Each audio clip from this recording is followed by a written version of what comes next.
ஆகவேதான் இந்த திருக்குர்ஆன் இந்த மனித சமுதாயத்துடைய உள்ளங்களில் பாதுகாக்கப்பட வேண்டும் என்பதற்காக வேண்டி அல்லாஹு தஆலா ஐங்கால தொழுகையில் அது ஓதப்பட வேண்டும் என்று தூதரின் மூலம் கட்டளையிடுகிறான். இந்த தூதர் இந்த உலகத்தில் உயிரோடு வாழ்கிற காலத்தில் ஃபஜ்ருடைய தொழுகை, லுகருடைய தொழுகை, அஸருடைய தொழுகை, மக்ரிபுடைய தொழுகை, இஷாவுடைய தொழுகை, ஐங்கால தொழுகையிலும் இந்த திருக்குர்ஆன் ஓதப்பட வேண்டும் என்று இஸ்லாம் சட்டமாக்கியது. என்ன காரணம்? இந்த வேதம் மனித உள்ளங்களில் பாதுகாக்கப்பட வேண்டும். இந்த வேதம் இறைவனால் அனுப்பப்பட்ட வேதம். இதற்கு முன்னால் அனுப்பப்பட்ட எந்த வேதத்திற்கும் அல்லாஹ் இப்படிப்பட்ட ஒரு பாதுகாப்பு உத்தரவாதம் வழங்கப்படவே இல்லை. அல்லாஹு தஆலா ஆதம் நபியிலே இருந்து ஈசா அலைஹிஸ்ஸலாத்து வஸ்ஸலாம் அவர்கள் வரை ஒவ்வொரு மொழியிலும் அல்லாஹ் வேதங்களை அனுப்பினான். எந்த வேதத்திற்கும் அல்லாஹ் நான் வழங்கிய வேதத்தை நான் பாதுகாப்பேன் என்று எந்த வேதத்திற்கும் அல்லாஹ் உத்தரவாதம் வழங்கவில்லை. மனிதர்கள் மனித சரக்கை சேர்த்தார்கள், இறை வேதத்தை மாசுபடுத்தினார்கள், கையால் எழுதிய வேதங்களை எல்லாம் பொய்யாக மக்கள் மத்தியில் வந்து நின்று கொண்டு இது கடவுளுடைய வேதம் என்று பேசினார்கள். இறைவனுடைய வாக்கை களங்கப்படுத்தி மனித கரங்களால் பல்வேறு புத்தகங்களை எழுதி இதுவும் வேதம் என்று மக்கள் மத்தியிலே பரப்பலானார்கள். ஆனால் அது திருக்குர்ஆனுக்கு நடக்காது. காரணம், இனி தூதர் கிடையாது, இனி வேதங்கள் அருளப்படாது. உலகம் அழிகிற வரை 1400 ஆண்டுகளுக்கு முன்னால் இறைவன் விட்ட சவால் இந்த சவால். நான் அருளிய வேதத்தை என்னால் பாதுகாக்க முடியும், நானே பாதுகாப்பேன் என்று அல்லாஹ் ரப்பல் ஆலமீன் திருக்குர்ஆனிலே சொல்லி பாதுகாத்து இன்று வரை நம்முடைய கையில் புத்தக வடிவமாக மனித உள்ளங்களில் தொழுகையுடைய நேரங்களில் ஓதி பல நிலைகளிலும் அந்த திருக்குர்ஆனை இன்றைக்கு நாம் பாதுகாத்து வைத்திருக்கிறோம் என்றால் அதுதான் திருக்குர்ஆன் இந்த உலகத்தில் வாழ்கிற மிகப்பெரிய ஒரு அற்புதம். சகோதரர்களே, தாய்மார்களே, பெரியோர்களே, ஆனால் ஒரு துரதிர்ஷ்டவசம், இப்படியெல்லாம் திருக்குர்ஆன் இந்த மனித சமுதாயத்தை பார்த்து அறைகூவல் விட்டு அழைக்கின்ற வேதம், இப்படியெல்லாம் சிந்தனைக்குரிய மக்களை தட்டி எழுப்பிய இந்த வேதம், இப்படியெல்லாம் மேலை நாடுகளில் மக்கள் சாறை சாறையாக இந்த திருக்குர்ஆனின் பக்கம் ஈர்க்கப்படுகிற வேதம் இந்த வேதம். அப்படியெல்லாம் ஈர்க்கப்பட்டு மக்கள் சிந்தித்து புதிதாக இஸ்லாத்தின் பக்கம் லட்சோப லட்ச மக்கள் மிக வேகமாக விரைந்து வந்து கொண்டிருக்கிற இந்த காலத்தில் நான் வேதனையோடு சொல்வதெல்லாம், திருக்குர்ஆனுக்கு சொந்தம் கொண்டாடுகிற முஸ்லிம்களாகிய நாம் இன்னும் அந்த திருக்குர்ஆனை விட்டு தூரமாகவே வாழ்ந்து கொண்டிருக்கிறோம். அந்த வேதத்தை நம்முடைய வாழ்வில் அதனுடைய மொழியை படித்து உணர்ந்து ரசனையோடு அந்த வேதத்தை படித்த சகோதர சகோதரிகள் நம்மில் எத்தனை பேர்கள் சகோதரிகளே நம்முடைய பிள்ளைகளுக்கு அந்த வேதத்தை கற்றுக் கொடுத்திருக்கிறோமா? நாம் வாழ்ந்து கொண்டிருக்கிற நம்முடைய தாய் தந்தையர்களுக்கு அந்த வேதத்தினுடைய விழிப்புணர்வை ஏற்படுத்தி இருக்கிறோமா? நம்முடைய மனைவி கணவன்மார்கள் குடும்பங்களில் அந்த வேதம் நினைவு கூறப்பட்டிருக்கின்றதா? நம்முடைய எத்தனை பேர்களுக்கு அந்த திருக்குர்ஆன் அரபி மொழியிலே தெரியும் சகோதரர்களே, தாய்மார்களே, பெரியோர்களே? அப்படி அல்ல. அற்புதமாக இந்த உலகத்தில் வாழ்ந்து கொண்டிருக்கிற அந்த வேதத்தை குடும்பமாக நாம் நினைவு கூற வேண்டும் என்பதற்கு ஒரு சம்பவத்தை சொல்கிறேன். அப்துல்லா பின் ரவாஹா ரலியல்லாஹு அன்ஹு, அப்துல்லா பின் ரவாஹா ரலியல்லாஹு அன்ஹு ஒரு நாள் மனைவியினுடைய மடியில் தலை வைத்து படுத்துக் கொண்டிருந்தார். படுத்துக் கொண்டிருந்த அந்த தோழர் திடீரென அழுக ஆரம்பித்தார். கணவர் அழுவதை பார்த்து மனைவியும் அழுக ஆரம்பித்தார்கள். அப்துல்லா பின் ரவாஹா ரலியல்லாஹு அன்ஹு அவர்கள் கேட்டார்கள், நீங்கள் ஏன் எதற்காக வேண்டி அழுகிறீர்கள் என்று. மனைவி பதில் சொன்னால், எனது மடியில் படுத்துக் கொண்டிருக்கிற நீங்கள் திடீரென அழுத காரணத்தினால் நானும் அழுது விட்டேன், காரணம் தெரியாது என்று சொன்னார்கள்.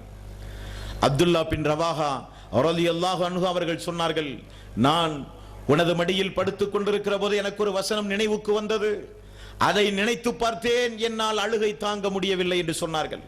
19வது அத்தியாயம் சூரத்துல் மரியம் 71 72வது வசனம், வஇம்மின்கும் இல்லா வாரிசுஹா கான அலா ரப்பிக ஹத்மன் மக்லியா, உங்களில் எவரும் அதை கடக்காமல் இருக்க முடியாது, இது இறைவனால் நிறைவேற்றப்பட்ட வாக்குறுதி, கடமை என்று அல்லாஹ் ரப்பல் ஆலமீன் திருக்குர்ஆனிலே சொல்கிறான். உங்களில் யாரும் அதை கடக்காமல் இருக்கவே முடியாது, இது அல்லாஹ் நிகழ்த்திய வாக்குறுதி, அது நிகழ்ந்தே தீரும் என்கிற வாசகம். சும்ம நுனஜ்ஜி அல்லதீன தக்கவ் வனதருல் ஸாலிமீன ஃபீஹா ஜிஸியா, பின்னர் அல்லாஹ்வை அஞ்சிய மக்களை அல்லாஹ் காப்பாற்றுவான், அநீதி இழைத்தோரை மண்டியிட்டோராக அந்த நரக நெருப்பிலே அல்லாஹு தஆலா அப்படியே விட்டு விடுவான் என்கிற வசனம் அப்துல்லா பின் ரவாஹா ரலியல்லாஹு அன்ஹு அவர்கள் நினைத்து பார்த்தார்கள், அழுக ஆரம்பித்தார்கள். இந்த வசனத்தை ஓதி தனது மனைவியிடத்தில் அவர் கூறிய சம்பவம், எனது அருமை மனைவியே, ஒன்றை நீங்கள் தெரிந்து கொள்ள வேண்டும். இந்த உலகத்தில் படைக்கப்பட்ட அனைத்து மனிதர்களும் மறுமை நாளில் முதலில் செல்லுகிற இடம் நரக நெருப்பு. எல்லோரும் அந்த நரக நெருப்புக்கு சென்றே தீருவார்கள். ஜாபிர் ரலியல்லாஹு அன்ஹு அவர்கள் அறிவிக்கிற செய்தி. இப்னு கசீர் திருக்குரான் விளக்க உரை இன்றைக்கு வெளிவந்திருக்கிறது. இந்த 19வது அத்தியாயத்தின் 71, 72வது வசனத்துடைய விளக்க உரையை நீங்கள் ஒவ்வொருவரும் படிக்க வேண்டும். ஜாபிர் ரலியல்லாஹு அன்ஹு அவர்கள் சொன்னார்கள், இந்த காது கேட்டிருக்கின்றது, இந்த உள்ளம் பதிவு செய்திருக்கிறது. அல்லாஹ்வுடைய ரசூல் சொல்ல நான் கேட்டிருக்கிறேன், உலகத்தில் இருக்கிற எல்லா மக்களும் முதலில் செல்லுகிற இடம் நரகம். அந்த நரகத்திற்கு மனிதர்கள் சென்றவுடன் யாரெல்லாம் அல்லாஹுவை அஞ்சி வாழ்ந்தார்களோ, யாரெல்லாம் ஹராம் ஹலாலிகளை பேணி வாழ்ந்தார்களோ, யாரெல்லாம் இந்த திருக்குரானின்படி தன்னுடைய வாழ்வை அமைத்துக் கொண்டார்களோ, அந்த மக்களுக்கு அந்த நரகம் குளிர்ச்சியானதாக அமையும். இப்ராஹிம் அலைஹிஸ்ஸலாத்து வஸ்ஸலாம் அவர்களுக்கு எப்படி அந்த நெருப்பு குளிர்ச்சியானதாக மாறியதோ, அதே போல அந்த முத்தகீன்களுக்கு, அந்த முஃமின்களுக்கு, இறை விசுவாசிகளுக்கு அந்த நரகம் குளிர்ச்சியாக மாறும். குளிர்ச்சியாக மாறிய உடனே அந்த நரகத்திற்கு ஒரு நடுக்கம் வரும். அப்படிப்பட்டவர்களை எல்லாம் அல்லாஹ் மீண்டும் நரகத்திலே இருந்து வெளியேற்றுவான். இறை மறுப்பாளரை, இணை வைத்த மக்களை, அல்லாஹ்வுடைய மார்க்கத்தோடு விளையாடிய மக்களை, அல்லாஹ் ஏவிய காரியத்தை செய்யாமல் அல்லாஹ் தடுத்த காரியத்தை செய்து இந்த உலகத்தில் வாழ்ந்த மக்களை அல்லாஹ் அப்படியே நரகத்திலே விட்டு விடுவான். அப்துல்லா பின் ரவாஹாகிய நான் உள்ளே இருப்பேனா அல்லது வெளியே வருவேனா என்று எனக்கு தெரியாது என்று சொல்லி அழுத ஒரு குடும்ப சரித்திரம். திருக்குரான் எப்படிப்பட்ட ஒரு சமுதாயத்தை மாற்றியமைத்த வரலாறு ஹதீஸ்களிலே நம்மால் பார்க்க முடிகின்றது. இப்படிப்பட்ட ஒரு கண்ணீர் நம்முடைய குடும்பங்களில் என்றைக்காவது வந்திருக்குமா சகோதரர்களே, தாய்மார்களே, பெரியோர்களே? இது ஒரு குடும்பம் அழுத சரித்திரம், ஒரு இறைவசனம், ஒரு மறுமையில் நிகழப்போகிற ஒரு சம்பவத்தை நினைவு கூர்ந்து ஒரு குடும்பம் ஒரு இரவில் அழுத ஒரு சம்பவத்தை ஹதீஸ் கிதாபுகளிலே நம்மால் பார்க்க முடிகிறது என்றால் நாம் நம்முடைய வாழ்வில் எவ்வளவு அழுதிருக்கிறோம், நம்முடைய மனைவி எவ்வளவு கண்ணீர் சிந்தி இருக்கிறாள், நம்முடைய தாய், நம்முடைய மக்கள் எவ்வளவு அழுதிருக்கிறார்கள். எல்லாம் உலக விஷயத்திற்காக. எதிர்பார்த்ததை கிடைக்காவிட்டாலோ, ஒரு நோய் வந்தாலோ, ஒரு கஷ்டம் வந்தாலோ, ஒரு சங்கடம் ஏற்பட்டாலோ, விரும்பி நேசம் வைத்த யாராவது மரணப்பட்டாலோ எல்லாம் அழுதிருப்போம் நாம். என்றைக்காவது அந்த மறுமையை நினைத்து இந்த வசனத்தை நிறைத்து என்றைக்காவது நம்முடைய கண்களில் ஒரு சொட்டு கண்ணீர் வந்திருக்குமா சகோதரர்களே, தாய்மார்களே, பெரியோர்களே? இதுதான் அந்த மக்களுக்கும் நமக்கும் இருக்கிற வித்தியாசம். அந்த மக்களுடைய உள்ளத்தை திருக்குரான் ஆட்சி செய்திருந்தது. அல்லாஹ் 8வது அத்தியாயத்தின் 2வது வசனத்தில் ஆரம்பத்திலேயே அல்லாஹ் ரப்பல் ஆலமீன் சொல்கிறான், யா அய்யுஹல்லதீன ஆமனு, ஈமான் கொண்டவர்களே, உண்மையான இறை விசுவாசிகள் யார் தெரியுமா? உண்மையான தக்வாவுடைய மக்கள் யார் தெரியுமா? அல்லாஹ் சொல்கிறான், அல்லாஹ் என்று சொன்னால் யாருடைய உள்ளத்தில் பயம் வருகிறதோ அவர்கள்தான் உண்மையான முஃமின்கள், அவர்கள்தான் தக்வாவுடைய மக்கள். இறை வசனங்கள் ஓத ஓத யாருடைய ஈமான் அதிகரிக்கின்றதோ அவர்கள்தான் தக்வாவுடைய மக்கள், உண்மையான முஃமின்கள் என்று அல்லாஹ் அவனுடைய அருள்மறையாம் திருமறை குர்ஆனிலே சொல்கிறானே. அந்த வேதத்தை படித்து கண்கலங்கிய மக்கள் நம்மில் எத்தனை பேர்கள்? அந்த வேதத்தை ஓத கேட்டு அழுத குடும்பம் இந்த மனித சமுதாயத்திலே எத்தனை பேர்கள்? அல்லாஹ் அவனுடைய அருள்மறையாம் திருமறை குர்ஆனில் எத்துணை இடங்களில் இந்த மனித சமுதாயத்தை பார்த்து பேசுகிறான். எத்துணை இடங்களில் இந்த மனித சமுதாயத்திற்கு இறக்கப்பட்ட அந்த வேத வரிகளினூடாக இந்த மனித சமுதாயத்தோடு அல்லாஹ் பேசுகிறான். அவைகளை எல்லாம் என்றைக்காவது ஒரு நாள், தினசரி ஒரு நாள், ஒரு பக்கத்தையாவது புரட்டி தமிழிலே இருக்கிற வாசகங்களையாவது நாம் படித்திருப்போமா சகோதரர்களே, தாய்மார்களே, பெரியோர்களே? அல்ல. திருக்குரானுக்கும் நமக்கும் நீண்ட இடைவெளி உண்டு. திருக்குரானை விட்டும் தூரமாகவே நாம் வாழ்ந்து கொண்டிருக்கிறோம். திருக்குரானை படித்துணர்ந்து சாரை சாரையாக இஸ்லாத்தை நோக்கி வருகிற சமுதாயம் ஒரு சமுதாயம். ஆனால் திருக்குரான் எங்களுக்குரியது. திருக்குரான் முஸ்லிம்களுக்குரிய வேதம். திருக்குரான் அதிக உரிமை பாராட்டுகிற நாம் அந்த வேதத்தை படிக்கவோ அதன்படி நம்முடைய வாழ்வை அமைக்கவோ நாம் என்றைக்காவது முயற்சி எடுத்திருக்கிறோமா சகோதரர்களே, தாய்மார்களே, பெரியோர்களே? இல்லை என்பதுதான் வேதனைக்குரியது. வேதம், இந்த திருக்குரான் எதற்காக வேண்டி அருளப்பட்டதாக அல்லாஹ் சொல்கிறான்? இருளில் இருக்கிற மக்களை வெளிச்சத்தின்பால் கொண்டு வருவதற்காக. அலிஃப் லாம் மீம் ஸாலிகல் கிதாபு லா ரைப ஃபீஹி ஹுதல் லில் முத்தகீன். முத்தகீன்களுக்கு நேர்வழி காட்டியாக, மனித சமுதாயத்திற்கு நேர்வழி காட்டியாக இந்த வேதத்தை நான் அருளினேன் என்று அல்லாஹ் ரப்பல் ஆலமீன் சொல்லுகிறானே, அந்த வேதத்தை நாம் எப்படி வைத்துக் கொண்டிருக்கிறோம்? கயிறுகளிலும் தாயத்துகளிலும் கட்டி தொங்க விடுகிற வேதமாக அந்த வேதம் இன்றைக்கு நம்மிடத்திலே இருக்கிறது. அந்த வேதம், அந்த வேத வரிகள் எல்லாம் தயிடுகளிலும் தாயத்துகளிலும் கட்டி வீடுகளிலே தொங்க விடுகின்ற மாந்திரிக பொருளாக அந்த வேதம் இன்றைக்கு நம்மிடத்திலே இருக்கிறது. அந்த வேதம் யாராவது இறந்தால் 3, 7, 40 என்று இறந்த வீடுகளில் ஒரு மந்திர சொல்லாக ஓதப்படுகிற வேதமாக அந்த வேதம் இன்றைக்கு இருக்கிறது. வேதம் எதற்காக வேண்டி அருளப்பட்டது? அந்த வேதம் எதற்காக வேண்டி அருளப்பட்டது? திருக்குரானை நீங்கள் படித்து பார்க்க வேண்டாமா? நாம் பேசுகிற மொழியில் இருக்கிற இந்த வேதத்தை நீங்கள் கொஞ்சமாவது சிந்தித்து பார்க்க வேண்டாமா? அதைத்தானே அல்லாஹ் கேட்கிறான், அஃபலா யததப்பரூனல் குர்ஆன் அம் அலா குலூபின் அக்ஃபாலுஹா. உங்களுடைய உள்ளங்கள் எல்லாம் பூட்டுக்களால் பூட்டப்பட்டிருக்கின்றதா? ஏன் நீங்கள் சிந்தித்து பார்க்க மாட்டீர்களா என்று அல்லாஹ் திருக்குரானிலே கேட்கிறான். உயிரோடு உள்ளவர்களை அச்சமூட்டி எச்சரிக்கை செய்ய வந்த இந்த திருக்குரான் இறந்தவர்களுக்கு மத்தியில் ஓதப்படுகிற ஒரு அவல நிலை இந்த மனித சமுதாயத்திலே தொடர்ந்து நீடித்துக் கொண்டிருக்கின்றது. அதிலிருந்து இந்த மனித சமுதாயம் மீள வேண்டும்.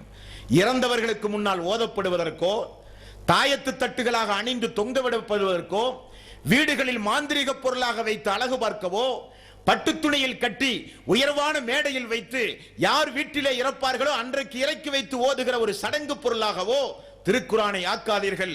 அதற்காக வேண்டி இறக்கப்பட்டதல்ல திருக்குரான். திருக்குரான், குரான் என்றாலே ஓதப்பட வேண்டியது. குரான் என்கிற வாசகம் ஓதப்பட வேண்டியது என்று அதனுடைய பொருள். ஒவ்வொருவரும் ஓத வேண்டும், ஒவ்வொருவரும் படிக்க வேண்டும். பொருள் உணர்ந்து படிப்பதற்காக வேண்டி இறைவன் அருளிய வேதம் அந்த திருக்குரான். அந்த வேதத்தோடு அன்றைய கால மக்கள் வைத்திருந்த ஒரு தொடர்பு, அந்த வேதத்தோடு அன்றைய கால மக்கள் வைத்திருந்த ஒரு நெருக்கம் ஹதீசுகளிலே நீங்கள் பார்த்தால் அதிர்ந்து போய் விடுவீர்கள், அதிர்ந்து போய் விடுவீர்கள். தாய்மார்களுக்கு ஒரு சம்பவத்தை நான் சொல்லுகிறேன். ரசூலுல்லாஹி ஸல்லல்லாஹு அலைஹி வஸல்லம் அவருடைய தாய் ஆமினா அவர்கள் மரணித்த பிறகு அல்லாஹ்வுடைய ரசூலை தாய்க்கு பி தாயாக இருந்து வளர்த்தி ஆளாக்கிய ஒரு பெண்மணி தான் ஐம் என்கிற ஒரு பெண்மணி. அல்லாஹ்வுடைய ரசூல் என்னுடைய தாய்க்கு பிறகு தாய் என்று சொல்லுவார்கள். அப்படிப்பட்ட அந்த தாய் அல்லாஹ்வுடைய ரசூலுடைய மரணத்திற்கு பிறகு அழுக ஆரம்பித்தார்கள். அபூபக்கர் சித்திக் அவர்களும் உமர் ரலியல்லாஹு அன்ஹு அவர்களும் அல்லாஹ்வுடைய ரசூலுடைய தாய்க்கு பின் தாயாக இருக்கிற இந்த அம்மையார் அவர்களை பார்ப்பதற்காக வேண்டி வீட்டுக்கு வந்தார்கள். வந்தால் உம்முல் ஐம் அவர்கள் அழுது கொண்டிருக்கிறார்கள். அபூபக்கர் அவர்களும் உமர் அவர்களும் கேட்டார்கள், உம்முல் ஐம் அவர்களே, அல்லாஹ்வுடைய ரசூலுடைய மரணத்தை நினைத்தான் நீங்கள் அழுகிறீர்கள் என்று கேட்டபோது அந்த தாய் சொன்னார்கள், இஸ்லாமிய சமுதாயத்தில் இருக்கிற பெண்களுக்கு முன் உதாரணமான தாய். அந்த தாயினுடைய நாவிலே இருந்து வந்த வாசகம் என்ன தெரியுமா? தோழர்களே, அபூபக்கரே, உமரே, அல்லாஹ்வுடைய ரசூலுடைய மரணத்தை நினைத்து நான் அழவில்லை. அல்லாஹ் முன்பின் பாவங்களை எல்லாம் மன்னித்து விட்டான், சொர்க்கத்தில் உயரந்தஸ்தை வழங்கி விட்டான். அதை நினைத்து நான் அழவில்லை. நான் ஏன் அழுகிறேன் என்றால், அல்லாஹ்வுடைய ரசூலுடைய மரணத்தோடு வஹி நின்று விட்டது. பார்த்தீர்களா இறை செய்தி? அந்த இறை செய்தி நின்று விட்டதை நினைத்து நான் அழுகிறேன். என்ன காரணம்? ரசூலுல்லாஹி ஸல்லல்லாஹு அலைஹி வஸல்லம் உயிரோடு இருக்கிற காலத்தில் வஹி வந்து கொண்டே இருக்கும். அல்லாஹ் தஆலா என்ன சொல்கிறான் என்பதை ரசூலுல்லாஹி ஸல்லல்லாஹு அலைஹி வஸல்லம் இறங்கும் பொழுதெல்லாம் நம்மை அழைத்து அழைத்து சொல்லிக் கொண்டே இருப்பார். வஹியோடு ஒரு தொடர்பு நமக்கும் இருந்து கொண்டே இருக்கும். அல்லாஹ்வுடைய ரசூல் என்றைக்கு மரணித்தார்களோ அதோடு அந்த வஹியினுடைய தொடர்பு நின்று விட்டதை நினைத்து நான் அழுகிறேன் என்று சொன்ன பெண்மணிகள், அந்த பெண்மணிகள் இறை செய்தியோடு திருக்குரானோடு தொடர்பு வைத்த தாய்மார்கள், அந்த தாய்மார்கள். மதீனாவில் இருக்கிற யூதர்கள் சொல்லுவார்கள், நான் அன்றைக்கு வாழ்ந்த முஸ்லிம்களை பார்த்தோம். அல்லாஹ் அவனுடைய அருள்மறையாம் திருமறை குரானில் மூமினான ஆண்களும் மூமினான பெண்களும் தங்களுடைய பார்வைகளை தாழ்த்தி நடக்க வேண்டும் என்று சொல்லப்படுகிற அத்தியாயம் இறக்கப்பட்டது. பெண்களுக்குரிய சட்டம், ஹிஜாப் உடைய சட்டம் இறக்கப்பட்டது. பெண்கள் தங்களுடைய முகம் முன்கையை தவிர மீதமுள்ளது அனைத்தையும் மறைத்து நடக்க வேண்டும் என்கிற ஒரு வசனம் அல்லாஹ்வினுடைய தூதருக்கு இறக்கப்பட்டது. அந்த வசனம் முகமது நபி அவர்களுடைய நாவிலே இருந்து வெளிவந்த ஒரே நாள் ஃபஜ்ரிலிருந்து திரும்ப இசாவுக்குள் மதீனா முழுக்க குடும்பம் குடும்பமாக அந்த வசனம் நடைமுறைப்படுத்தப்பட்டதை நாங்கள் பார்த்தோம் என்று யூதர்கள் சொன்ன செய்தி ஹதீஸ் கிதாபுகளிலே பார்க்க முடிகின்றது. 1400 ஆண்டுகளையும் தாண்டி அல்லாஹ் இந்த ஹிஜாபுடைய சட்டங்களை இன்றைக்கு திருக்குர்ஆனிலே வைத்திருக்கிறான். நம்முடைய குடும்பங்களில் நம்முடைய தாய்மார்கள் பேணுகிறார்களா? நம்முடைய குடும்பங்களில் நம்முடைய மனைவிகள் பேணுகிறார்களா? நம்முடைய குடும்பங்களில் நம்முடைய பெண் பிள்ளைகள் பேணுகின்றார்களா? தோழர்களே, திருக்குர்ஆன் நமக்குரியதல்ல, மனித சமுதாயத்திற்குரியது. திருக்குர்ஆன் சடங்கு பொருளாக அனுப்பப்பட்டதல்ல, வாழ்க்கையில் பின்பற்றப்பட வேண்டியது. திருக்குர்ஆனை விட்டும் தூரமானால், வேதத்தை எடுத்து படித்து பார்க்க கூட நமக்கு நேரம் இல்லாவிட்டால், அல்லாஹ் நம்மோடு என்ன பேசுகிறான் என்பதை செவிதாழ்த்தி கேட்க நாம் தயாராக இல்லாவிட்டால், மரண நேரத்திலும் கபருடைய வாழ்விலும் மிகப்பெரிய சிரமத்தை நாம் அடைவோம். தோழர்களே, ரசூலுல்லாஹி ஸல்லல்லாஹு அலைஹி வஸல்லம் அவர்கள் சொன்னார்கள், மண்ணறையில் கொண்டு போய் அடக்கினால் கேட்கப்படுகிற கேள்விகளில் ஒரு கேள்வி, உன்னுடைய வேதம் எது, உன்னுடைய மார்க்கம் எது என்று கேட்பதை போல உன்னுடைய வேதம் எது? தீயவர்கள், அந்த முனாஃபிக்குகள், வேதத்தை படிக்காத மக்கள் தவறாக பதில் சொல்லுவார்கள். தண்டனைகள் ஆரம்பிக்கப்படும். மலக்குமார்கள் தண்டனைகளை வழங்குவதற்கு முன்னால் என்ன வார்த்தையை சொல்லி தண்டனைகளை கொடுப்பார்கள் தெரியுமா? நீ வேதத்தை படிக்கவும் இல்லை, நீ வேதத்தை சிந்திக்கவும் இல்லை, நீ வேதத்தின்படி உன்னுடைய வாழ்வை நீ அமைக்கவில்லை என்று சொல்லித்தான் கபரிலே வேதனைகள் ஆரம்பமாகும் என்று ரசூலுல்லாஹி ஸல்லல்லாஹு அலைஹி வஸல்லம் அவர்கள் சொன்னார்கள். அல்லாஹ் அவனுடைய அருள்மறையாம் திருமறை குர்ஆனில் 20வது அத்தியாயம் 124 125வது வசனத்தில் அல்லாஹ் ரப்பல் ஆலமீன் சொல்கிறான், ஓமன் அஅரத அன் ذிக்ரி ஃபஇன்ன லஹு மஈஸத்தன் லன்கா வ நஹ்சுருஹு யௌமல் கியாமத்தி அமா. அல்லாஹ்வுடைய உபதேசத்தை யார் புறக்கணிக்கின்றார்களோ அவர்களுக்கு அல்லாஹ் இம்மையிலும் மறுமையிலும் நெருக்கடியான வாழ்வை கொடுப்பான். மறுமை நாளில் அவர்களை அல்லாஹ் குருடர்களாக எழுப்புவான். கால ரப்பி